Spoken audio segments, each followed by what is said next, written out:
nom du Père, du Fils et du Saint-Esprit. Amen. Invoquons l'Esprit de Dieu, lui, le Dieu en dehors de qui rien n'est possible. Invoquons-le. Demandons au Seigneur de nous éclairer par la puissance de son Esprit. Par son Esprit, tout nous est donné, tout est possible à travers la puissance de l'Esprit de Dieu, qui nous éclaire, qui nous instruit cet après-midi. Amen.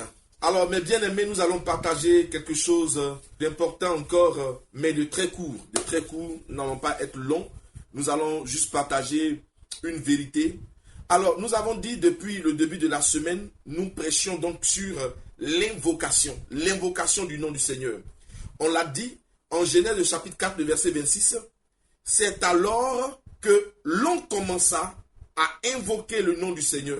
Et donc, il y a eu un commencement où on a invoqué le nom du Seigneur. L'invocation du nom du Seigneur a commencé à partir de quelque part. Voilà. Et donc, frères et sœurs, c'est justement parce que Seth, qui avait mis au monde son fils Enoch, vous savez, il lui a donné un nom prophétique. Un nom qui révèle un peu son histoire, l'histoire de l'humanité. Il lui donne le nom de Enoch, Enoch qui veut dire frêle, mortel. Et c'est le pan de l'histoire d'Adam et Ève, le pan de l'histoire de l'humanité qui est révélé à travers le nom de Enoch, qui veut dire mortel, frêle, vulnérable. Voyez-vous, depuis que l'homme est sorti du jardin d'Éden, depuis que l'homme a été expulsé à cause du péché, du jardin d'Éden, de la présence de Dieu, l'homme est rendu mortel, l'homme est devenu frêle. Et donc, Seth, en donnant ce nom à son fils, n'est-ce pas, est tenté de révéler à l'humanité que désormais, nous sommes limités, nous sommes faibles, nous sommes mortels. Et donc, quand nous sommes dans cet état, il nous est demandé d'invoquer le Seigneur. C'est pourquoi, dès lors où Seth révèle que l'humanité est mortelle, l'humanité est fragile, l'humanité est devenue vulnérable, Seth nous met en même temps dans une dimension de prière. Mais une prière pas comme les autres, une prière toute particulière. Une prière où nous allons crier à Dieu, demander au Seigneur le secours, car nous savons qu'en dehors de lui, nous ne pouvons absolument rien faire. Dieu est celui qui est, et nous sommes néants. Si nous voulons devenir quelqu'un, nous voulons être quelqu'un, nous avons donc à nous connecter à celui qui est. Et c'est pourquoi, en dehors de celui qui est, nous sommes néants. Et nous ne pouvons que crier après Dieu pour que Dieu, qui a donné l'existence à l'homme, soit l'essence de notre vie, l'essence de notre existence. Car nous savons qu'en dehors de lui, nous mourrons. Mes frères, et c'est pourquoi, n'est-ce pas, la notion d'invocation est entrée dans l'humanité. Invoquer le nom du Seigneur, c'est-à-dire crier au Seigneur, appeler le Seigneur, l'appeler par son nom. Et Dieu a donné le nom au-dessus de tout nom à Jésus-Christ de Nazareth, notre Seigneur et notre Sauveur. Désormais, quiconque appellera ce nom ne sera pas donc déçu. Ce nom, quand il est appelé, quand il est invoqué, non seulement il nous révèle l'identité de celui que nous appelons. C'est le Seigneur des Seigneurs, le Roi de gloire, le Maître, l'Alpha, l'Oméga, celui qui règne éternellement, Jésus-Christ de Nazareth. Mais en plus, ce nom, quand il est employé, quand il est déclaré, quand il est proclamé, quand il est invoqué, ce nom dégage une puissance telle que nous sommes tous enveloppés de cette puissance. Et ce nom a la capacité de pouvoir opérer des miracles. Donc, dans ce nom, il y a un pouvoir, il y a une autorité. Dans ce nom, il y a la domination que nous avons donc reçue de Dieu depuis le jardin d'Éden. Mais en invoquant ce nom, nous récupérons tout ce pouvoir. Et il nous le donne. C'est en ce nom que nous sommes sauvés. Oh, j'aime bien ce cantique. En ce nom, les aveugles voient. En ce nom, les lépreux sont purs. En ce nom, les boîtes marchent. Ce nom, c'est Jésus. C'est un nom puissant. Et c'est ce nom que nous devons invoquer. Et justement, le passage que nous allons lire aujourd'hui nous révèle combien de fois ce nom-là ne peut être invoqué sans qu'il y ait effet. Sans qu'il y ait effet, sans qu'il y ait un retour. Écoute bien ce message. Nous allons lire Marc le chapitre 10, à partir du verset 46. Écoute bien ce message. Ils arrivaient à Jéricho, Et lorsque Jésus en sortit avec ses disciples et une assez grande foule, le fils de Timée, Bartimée, mendiant aveugle, était assis au bord du chemin. Il entendit que c'était Jésus de Nazareth et il se mit à crier. On n'a pas employé d'autres mots. On dit il se mit à crier. Bartimée se mit à crier. Fils de David, Seigneur, aie pitié de moi. Le verset 48. Plusieurs le reprenaient pour le faire taire, mais il criait beaucoup plus fort. Il criait beaucoup plus fort. Fils de David, aie pitié de moi. Verset 49. Jésus s'arrêta et dit, appelez-le. Ils appelaient l'aveugle en lui disant, prends courage, lève-toi, il t'appelle. Oh là là, je prophétise comme ça cet après-midi. C'est comme ça Dieu va appeler quelqu'un à l'élévation. Quelqu'un sera appelé au succès. Quelqu'un sera appelé à un déblocage. Quelqu'un sera appelé à quelque chose de fort, à quelque chose de puissant. Quelqu'un sera appelé à un miracle. Oh, lève-toi, il t'appelle. Écoute bien, le verset 50. L'aveugle jeta son manteau, se leva d'un bond, vint vers Jésus. Jésus prenant la parole lui dit, que veux-tu que je fasse pour toi? Rabouni, lui répondit l'aveugle, que je recouvre la vue. Le verset 52, et Jésus lui dit, va, ta foi t'a sauvé. Parole du Seigneur. Frères et sœurs, depuis le lundi, nous parlons donc de invoquer le Seigneur, qui est une forme de prière où nous révélons à Dieu notre finitude, notre état mortel, nos faiblesses, notre fragilité, notre vulnérabilité. Vous comprenez? Et donc, crier à Dieu, n'est-ce pas, est le signe que nous avons compris que nous ne pouvons rien. Voilà un homme, Bartimée. On le décrit comme un aveugle. Mais regardez comment on le décrit dès l'entame de l'histoire. Le fils de Timée, Bartimée, mendiant, aveugle, assis au bord du chemin. C'est enfant de quelqu'un. C'est enfant de quelqu'un. Bartimée, il n'est pas tombé du ciel. Il est enfant de quelqu'un. Il est issu d'une famille. Mais il est où? Il est assis au bord du chemin. Peut-être à cause de son handicap, sa cécité. Il est resté là, on l'a abandonné au bord du chemin. On précise que le fils de Timée, ça dit il vient d'une famille. Il est né d'une famille. Voilà. C'est pas un aveugle comme ça qui est descendu du ciel. Je suis aveugle. Non, non, non. Il est né d'une famille. Il est issu d'une famille. Mais voyez-vous, la fragilité de la famille, les faiblesses d'une famille, quand il y a des épreuves telles que une cécité, une maladie incurable, des choses qu'on ne peut humainement résoudre, les parents, les membres de la famille sont prêts à rejeter la personne qui vit ces difficultés. Aller dans les hôpitaux, il y a des personnes qui ne sont plus visitées. Les gens ont laissé des malades cadeaux dans la main des médecins. Aller dans des prisons, des personnes sont abandonnées. Vous comprenez? Bartimée était dans cette même dimension. Il était aveugle. Peut-être les gens étaient fatigués de l'aider. Et il se trouvait là au bord du chemin. Il mendiait. Il mendiait. Vous savez, quand vous mendiez, votre ration là, du jour là, n'est pas sûre. Ce n'est pas sûr d'avoir la ration du jour. Quand vous mendiez. Parce que celui qui donne là, c'est au gré de ses humeurs, il donne. S'il est content, il donne. S'il n'est pas content, il ne donne pas. Donc le jour n'est pas content, tu ne vas rien avoir. Donc Bartimée était au bord du chemin, il mendiait. Il n'avait pas ce qu'il recherchait.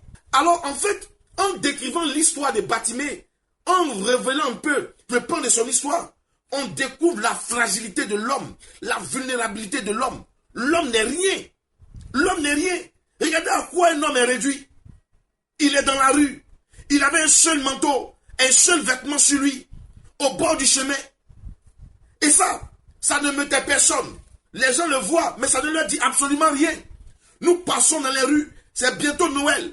Nous passons dans les rues, on voit des pauvres, on voit des gens dire, oh Dieu te bénisse, c'est Dieu te bénisse, il va manger. C'est Dieu te bénisse, il va manger. C'est Dieu te bénisse, il va l'habiller. Est-ce que c'est Dieu te bénisse qui va réconforter quelqu'un qui est dans la prison? Voyez-vous? Et nous regardons, on passe. Et comme ces gens-là, On est fier de dire, oh Jésus arrive. On est fier de dire, non, Noël ça va chauffer. On est fier, on crie.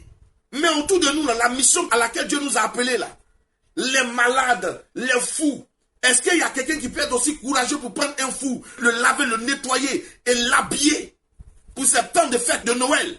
Frère, on a beaucoup à faire. C'est pas le fait de prier, et puis fumer va sortir de tes narines qui vont dire que tu es un oint de Dieu dont tu es appelé au salut. Non. Il y a des petits gestes que nous devons faire. Des petits gestes que nous devons faire. C'est pourquoi, mon frère, je bénis Dieu pour le fait que tu aies souscrit déjà à cette opération de chapelet. Je bénis Dieu pour ça. Parce que toi, au moins, tu t'es souvenu de quelqu'un qui ne te connaît pas, mais qui veut prier, nourrir son âme, en offrant un chapelet, en offrant des chapelets, des rosaires.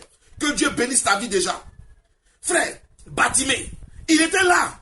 Et puis il a entendu dire que Jésus est en train de passer. Il a entendu dire que Jésus passait. Alors qu'est-ce qu'il va faire? Il sait l'histoire du peuple d'Israël. Il sait également que quand ça ne va pas, oh, le Seigneur a dit, invoque-moi au jour de ta détresse et je répondrai. Il sait que Jésus dont on parle, c'est l'envoyé du Père. Il le sait. Il sait que Jésus dont on parle, c'est le Fils de Dieu. Il le sait. Alors Bartimée ne lâche pas cette opportunité. Pendant que le maître passe et qu'on lui dit que le maître passe, c'est qu'il ne voit pas. Mais il a la bouche pour parler. Il a des oreilles pour entendre. Alors Bartimée va commencer à crier au Seigneur. Il y a une première partie où il crie à Dieu. Frères et sœurs, sachez une chose. Matthieu, le chapitre 12, verset 34, dit une parole très forte. Matthieu 12, 34. Matthieu 12, 34 dit quoi?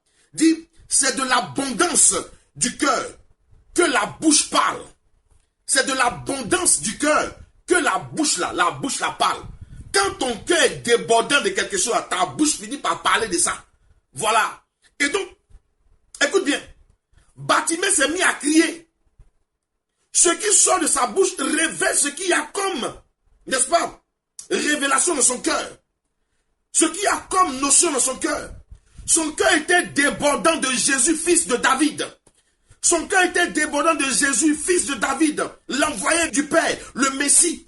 Son cœur était débordant. En réalité, le cœur de Bartimée n'était pas fermé à Dieu. Le cœur de Bartimée n'était pas fermé à Jésus. Et quand il a entendu parler de Jésus, son cœur qui débordait de Jésus, son cœur qui débordait de la présence de Dieu, a relâché quelque chose et sa bouche a fini par parler. Alors Bartimée va se mettre à crier, sans relâche, sans retenue. Bartimée crie. Il crie. Il dit, Jésus, fils de David, prends pitié de moi. Et donc il parle à haute voix. En fait, il y a une variété de prières. C'est pas parce que tu descends dans une prière silencieuse que tu vas dire que la prière que Dieu aime là, c'est la prière silencieuse.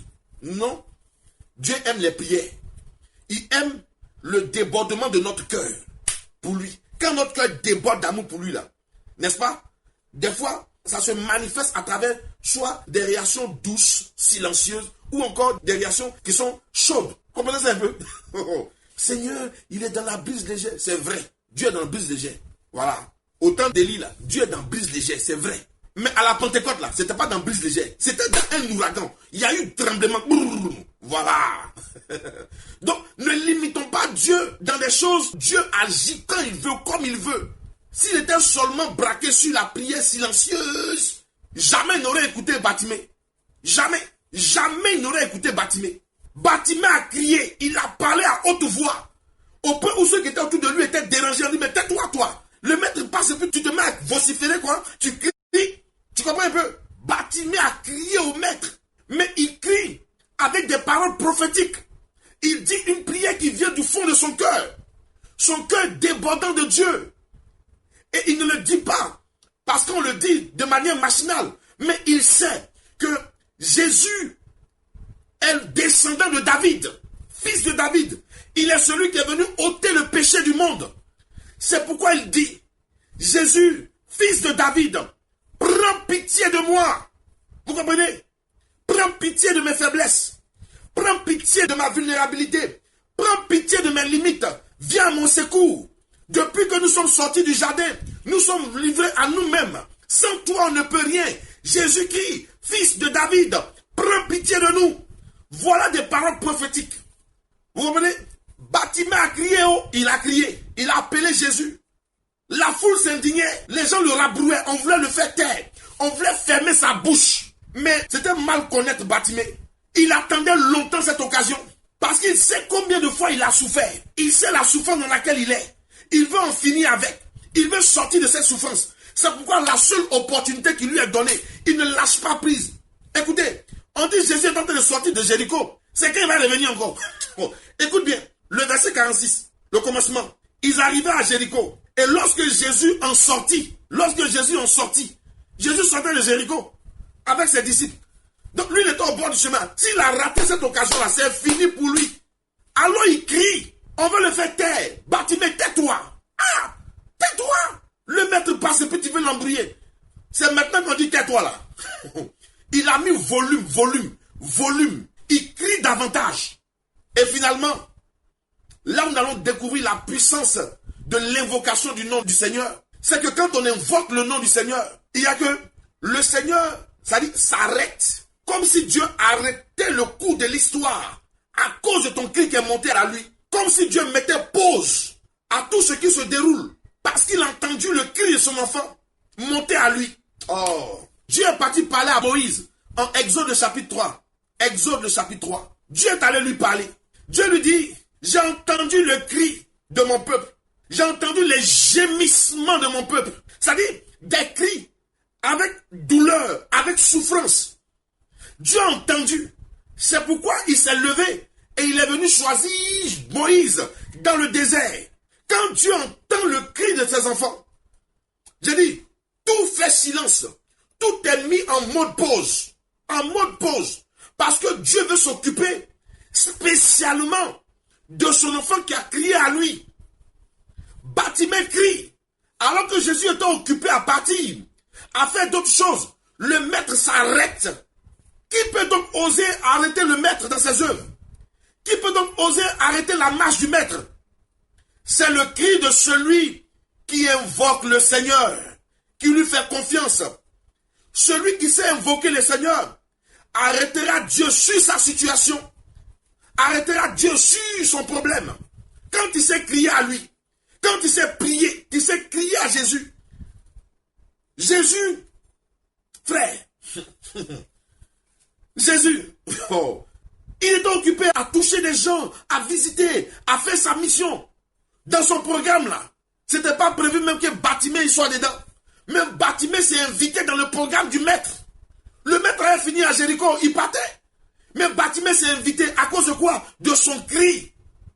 Il a invoqué le Seigneur. Et la parole de Dieu ne ment pas. Quand tu invoques le Seigneur dans ta détresse, dans ta misère, Dieu qui est infiniment bon répond. Tu pleurniches. Des fois même tu cries, tu en veux aux gens inutilement. Tu en veux aux gens pour rien. Est-ce que tu sais que la situation que tu vis là, c'est pour que tu invoques le Seigneur? Est-ce que tu sais que la difficulté que tu as été traversée, c'est pour que tu invoques le Seigneur? Est-ce que tu sais que si tu t'es rendu compte que, en fait, tu es limité, tu croyais avoir les moyens pour subvenir à tes besoins, pour répondre à toutes les préoccupations de ta vie, mais maintenant tu te rends compte qu'à pauvre tu ne peux rien. Est-ce que tu sais que la situation, elle est faite telle que tu puisses rendre grâce à Dieu en invoquant son nom? Parce que Dieu veut te révéler qu'il est capable de s'occuper de toi. Est-ce que tu comprends ça un peu? Frère, la vérité c'est cela. Bartimée a trop compris. Et ce que Jésus va nous donner de comprendre dans la dimension du cri de Bartimée, ce n'est pas un cri de désespoir. Ce n'est pas un cri de peur. Non. Ce que Jésus va nous révéler dans le cri de Bartimée, il dit à Bartimée, que veux-tu que je fasse? Bartimée dit que je vois. Il dit, ta foi t'a sauvé. Ça dit, dans le cri que Bartimée fait, il y met une bonne dose de foi. Il y a la foi qui a motivé Bartimée. C'est dans la foi qu'on crie au Seigneur. C'est dans la foi qu'on crie à Dieu, qu'on invoque son nom. C'est dans la foi. Donc on n'écrit pas pour crier, mais on écrit dans la dimension de la foi.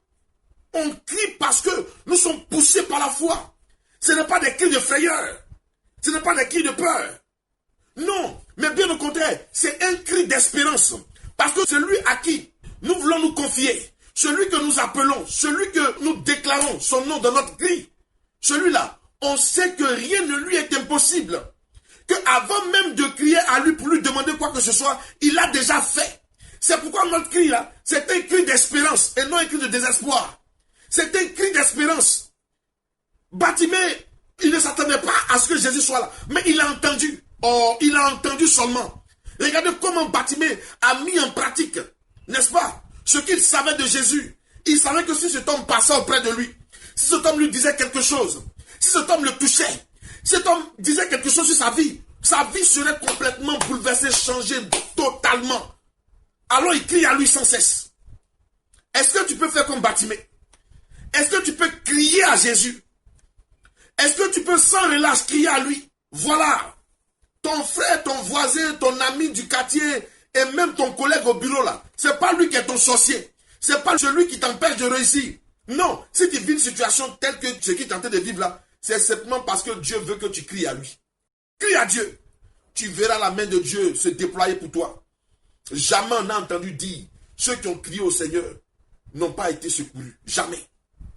Jamais. Jamais. Tous ceux qui ont mis leur confiance en Dieu, qui ont crié à lui, le Seigneur était à leur côté pour les soutenir, pour les accompagner. Des fois, Dieu peut sembler absent, sourd, muet. Des fois, dans notre situation, on dit, mais Seigneur, fais. On a l'impression que Dieu est mort. Mais ton Dieu ne peut pas mourir. Il a déjà prouvé à Golgotha, où il est mort à la croix, il a été jeté dans le tombeau. Il est ressuscité le 3e jour. Il vit éternellement assis à la droite de Dieu le Père. Ce Dieu, il a promis d'être avec nous tous les jours, d'être avec nous tous les jours, jusqu'à la fin du monde. J'ai dit, bon, est-ce que le monde est fini? Non. Le monde n'est pas encore terminé, ça veut dire que Christ est avec nous. Voilà. Il siège auprès de nous, il nous accompagne, il nous guide. Même si des fois, on ne le sent pas comme on le voudrait, mais il n'en demeure pas moins que Dieu est là et qu'il nous accompagne. Mon frère, ma soeur, je veux t'inviter à emboîter les pas de Bartimée. Ça va peut-être pas. Crie à lui. Crie à Dieu. Crie à Dieu. Invoque-le. En fait, cette semaine, je voudrais que nous soyons dans la dynamique de l'invocation du nom du Seigneur. Invoquer le nom du Seigneur. Appeler Dieu. Ça va pas, appelons-le. On a été traumatisé par 2020. L'année 2020 nous a trauma. Mais on est là. Et ce Dieu nous a donné de vivre, c'est de comprendre qu'en fait, nous avons compris à travers cette pandémie que l'homme n'est rien. Les grandes puissances ne sont rien du tout. En un coup de vent, un petit coup de vent de la part du Seigneur, le monde serait balayé. Dieu est tout. Et donc, il nous faut comprendre cela. Et cette situation-là, de 2020, doit pouvoir nous faire tirer les leçons de ce que l'homme n'est rien et que Dieu peut tout. Et comme Dieu peut tout, l'humanité doit se recommander à Dieu. L'humanité doit se recommander au Seigneur. Si l'humanité veut vivre, elle n'a pas d'autre choix que de se connecter au maître de la vie, à celui qui a créé l'univers tout entier. C'est ça, mon frère, ma soeur. C'est à ça que nous devons nous atteler. Nous devons rendre ce témoignage partout dans notre milieu de vie, pour interpeller les uns et les autres qui veulent vivre une vie dans ce monde-là sans Dieu, qui veut créer un univers sans Dieu, qui veut créer un monde sans Dieu. Nous avons à les interpeller, leur dire, l'univers qu'il veut créer est déjà mort dès le commencement. L'univers qu'il veut créer ne leur apportera rien de bon, ce ne sera que des désolations, ruines et dégâts. C'est vrai, aucun univers ne peut être vivable sans Dieu. Sans Dieu. Nous avons à invoquer le nom du Seigneur pour que désormais et plus que jamais, Dieu vienne et prenne le contrôle de tous ces endroits, ces lieux, ces postes, ces responsabilités, ces foyers, ces familles, ces nations qui ont rejeté Dieu, qui l'ont expulsé. Vous avez expulsé Dieu de votre cœur. Bartimée, son cœur était rempli de Dieu. C'est pourquoi sa bouche a parlé. La bouche ne fait que déclarer ce qui est dans le cœur. Vous comprenez? On a expulsé Dieu de nos vies. Allons le chercher. Ramenons Dieu dans nos vies. Ramenons Dieu dans nos foyers. Ramenons Dieu dans nos nations. Ramenons Dieu au conseil de toutes les nations, de tous les pays, de toutes les responsabilités que nous occupons. Appelons Dieu. Voilà. Nous devons être fiers de dire qu'on ne peut vivre dans un monde tel que le nôtre sans Dieu. On doit être fier d'afficher Dieu ou rien. Maintenant, plus que jamais, on a besoin de travailler dans ce sens-là. D'étendre le royaume de Dieu. D'étendre le règne de Dieu. Chaque fois nous prions, oh notre Père, on invoque le nom du Père. Et on manifeste déjà un désir que ton règne vienne. Que le règne du Père vienne. Le Père que nous invoquons.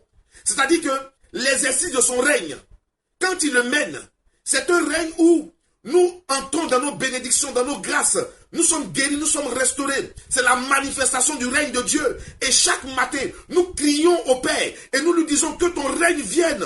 Manifeste ta bonté, manifeste ta grâce. Guéris-nous, sauve-nous. Chaque matin, nous le répétons. Mais à nous d'étendre cela partout dans notre univers, dans le milieu de vie. Pour que le règne de Dieu s'étende à jamais, se tende plus que tout dans ce monde. Nous avons peur. Nous avons peur. Ah, ici, on ne parle pas de Dieu. Ici, on ne parle pas de croire. Ici, on ne parle pas de Dieu. On a peur d'être toisé. On a peur. Souvenez-vous de cette parole. Le Seigneur dit, ceux qui auront honte de lui devant les hommes, lui Dieu, il aura honte aussi de nous devant le Père. Le temps est venu pour nous, pendant que nous sommes en train de boucler l'année 2020, de renouveler notre engagement en Dieu. De renouveler notre appartenance à Dieu. De prendre encore des engagements encore poussés pour aller en eau profonde avec lui. Frère, allons en eau profonde avec Dieu. Mon frère, ma soeur, 2021 là, c'est pas quelque chose qui va changer ça. Les années sont ce qu'elles sont. Voilà, les mois sont ce qu'ils sont. Rien ne peut changer un mois, rien ne peut changer une année. Mais c'est l'homme qui vit dans l'année là qui a la capacité de changer la couleur de l'année. Si nous vivons dans le péché, nous vivons dans le mensonge, nous vivons dans la haine, nous vivons dans la division, vous comprenez? Avec des cœurs pervertis, des gens sans foi ni loi, et dont le cœur n'est pas encore touché par Dieu. Vous verrez que c'est un monde où on blessera les gens, où les gens seront toujours humiliés. Il y aura toujours des pandémies, des guerres de ce genre. Il y en aura toujours.